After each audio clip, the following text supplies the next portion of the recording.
vous, ce que vous souhaitez avant tout, dites-nous si c'est vraiment le point clé, c'est effectivement d'être suivi de manière psychiatrique pour savoir si oui ou non ils sont aptes. Il y a plusieurs points qu'on a abordés dans cette lettre, effectivement. Donc c'est l'application des peines drastiques, puisqu'aujourd'hui on le voit, on le constate dans les différents faits divers que d'ailleurs vous relatez. Du coup, par rapport aux accidents de la route, les peines encourues ne sont jamais appliquées. C'est un point pour nous qui est essentiel de mettre en pratique, puisque ça pourrait diminuer la récidive.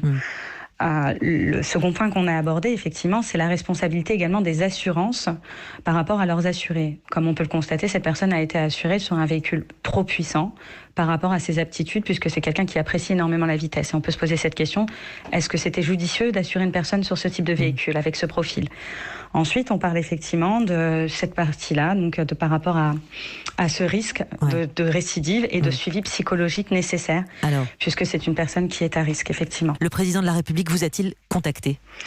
On a eu 2 réponses, puisque cette lettre ouverte a été écrite à l'intention d'Emmanuel Macron, notre président de la République, mais le Premier ministre également, et la garde des Sceaux et la ministre des Transports. Le Premier ministre nous a répondu, ainsi que le président de la République, pour nous remercier vivement de leur envoi. Toutefois, même si ça répond à leur quinquennat, on n'a pas eu de suite pour le moment à cette lettre. On souhaiterait une rencontre pertinente pour améliorer la sécurité sur nos routes, qu'il étudie les propositions faites dans le livre. Alors, vous parlez effectivement, donc il y a l'autre point, c'est la question de l'indemnisation. Vous l'évoquez là à demi-mot, mais c'est en effet ce que l'on vous a dit. On vous a dit une trentaine de milliers d'euros comme indemnisation, ce qui vous a fait bondir, j'imagine ? En réalité, vous savez, je suis une maman, comme toute maman, la valeur qu'on mettra sur la vie de mes enfants n'a pas de signification. Vous voyez, c'est pas ça. Par contre, ce qui est important, c'est pour moi, et ce qui a été important dans l'écriture de ce livre-là, c'est que ça soit profitable à tous.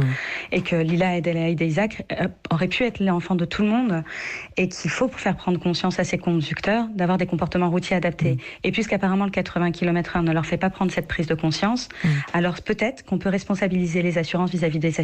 Des mesures dissuasives, véritablement dissuasives, c'est ce que vous espérez à l'issue de ce procès.